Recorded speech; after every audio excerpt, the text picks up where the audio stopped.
इंदौर के 7 दिन से लापता श्रद्धा की मिसिंग मिस्ट्री की कहानी बिल्कुल फिल्मी निकले। पहले थाने में पिता और बेटी एक दूसरे को पकड़कर खूब रोए, फिर घर जाते ही पिता ने लगाया स्टेटस। बेटी की फोटो पर लिखा, यह बच्ची मेरे लिए अब मर चुकी है। हम आप दर्शकों को श्रद्धा लव मिस्ट्री की पूरी इनसाइड स्टोरी बताएंगे।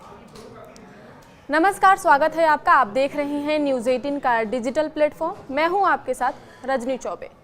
इंदौर की 22 वर्षीय श्रद्धा तिवारी के लापता होने की खबर ने पूरे शहर को चिंता और सस्पेंस में डाल दिया था। 6 दिनों तक लगातार तलाश, पुलिस की जांच, सीसीटीवी फुटेज और परिवार की बेचैनी के बाद केस ने अचानक ऐसा मोड़ लिया जिसने सबको हैरान कर दिया।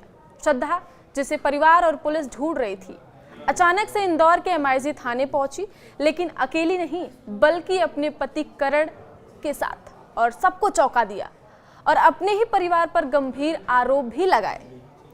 श्रद्धा तिवारी गुजराती कॉलेज में पढ़ाई करती हैं। 21 अगस्त को वह अचानक घर से लापता हो गई। परिवार ने थाने में गुमशुदगी दर्ज कराई। पुलिस ने जांच शुरू की, मोबाइल लोकेशन खंगाली, दोस्तों से पूछताछ की और शहर के कई इलाकों में सीसीटीवी फुटेज भी खंगाले।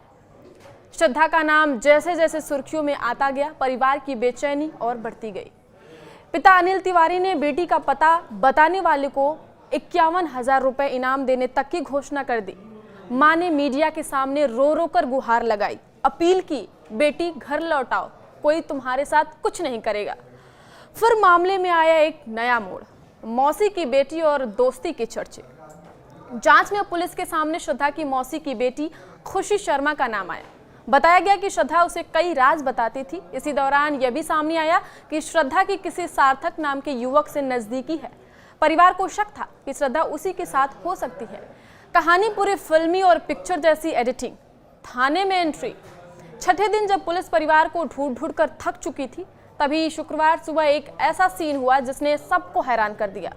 श्रद्धा खुद चलकर इंदौर के MIG थाने पहुंची। श्रद्धा ने अपने पिता को फोन किया था और फोन करके शादी के बारे में जानकारी दी थी, और श्रद्धा के पास वही 500 रुपये आखिरी पैसे थे जो उसके भाई ने उसे रक्षाबंधन पर दिए थे। लेकिन सबसे बड़ा ट्विस्ट ये था कि वह अकेली नहीं थी बल्कि अपने पति करणदीप के साथ आई थी। दोनों ने बताया कि उन्होंने शादी कर ली है और अब साथ रहना चाहते हैं। श्रद्धा ने साफ कहा, मैं पिछले 6 दिनों से अपने पति के साथ थी, हमने शादी कर ली है। वही परिवार का विरोध। कहा, रिश्ते को नहीं मानते, मजबूरी में बेटी को जाने दिया। श्रद्धा के पिता अनिल तिवारी और अन्य परिजन भी थाने पहुंचे। उन्होंने पुलिस के सामने ही इस रिश्ते का विरोध किया। परिवार का कहना था कि करण की आर्थिक स्थिति और बैकग्राउंड ठीक नहीं है और उनकी बेटी को बहला फुसलाकर शादी करवाई गई है। पिता ने आरोप लगाया, करण ने मेरी बेटी को बहकाया है, यह रिश्ता हमें मंजूर नहीं। तो वहीं श्रद्धा का आरोप है कि पिता मेरी और मेरे पति की हत्या करवा सकते हैं। परिवार के आरोपों के बीच श्रद्धा ने भी चुप्पी तोड़ी। उसने अपने ही पिता पर गंभीर आरोप लगा दिए। श्रद्धा की इस बात ने पूरे केस का रुख ही बदल दिया। जो मामला अब तक लापता छात्रा का था, वह अब परिवार बनाम बेटी और पति की लड़ाई में बदल गया। MIG थाना पुलिस ने दोनों पक्षों की बातें सुनी। कानूनी दृष्टि से श्रद्धा बालिग है, इसलिए उसका फैसला मान्य है। पुलिस ने परिवार को समझाने की कोशिश की, लेकिन श्रद्धा अपने फैसले पर अडिग रही। ड्रामेटिक पल। परिवार की मान मनुहार भी बेअसर रहा। थाने में कई घंटों तक परिवार श्रद्धा को समझाता रहा। मां ने रोते हुए कहा कि बेटी घर लौट आए। पिता ने हाथ जोड़कर अपील की, लेकिन श्रद्धा ने साफ कह दिया कि वह अब करण अपने पति के साथ ही रहेगी। करीबी फिल्मी अंदाज में उसने अपने परिवार से कहा, आप लोग चाहे जितना समझाओ, मैं अब वापस नहीं आऊंगी। करण मेरा पति है और मैं उसी के साथ रहना चाहती हूँ। श्रद्धा तिवारी का केस अब केवल गुमशुदगी तक सीमित नहीं रहा। यह एक पारिवारिक और सामाजिक टकराव का आईना बन गया था। जहां एक तरफ बेटी अपनी पसंद और अधिकार के लिए खड़ी है, वहीं दूसरी तरफ परिवार अपने संस्कार और सुरक्षा के नाम पर इस रिश्ते को अस्वीकार कर रहा है।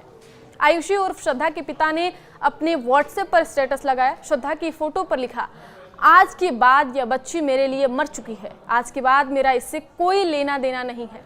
आगे जो भी इसके साथ होगा उसकी जवाबदेही स्वयं यह खुद होगी, मेरी कोई रिस्पॉन्सिबिलिटी नहीं होगी।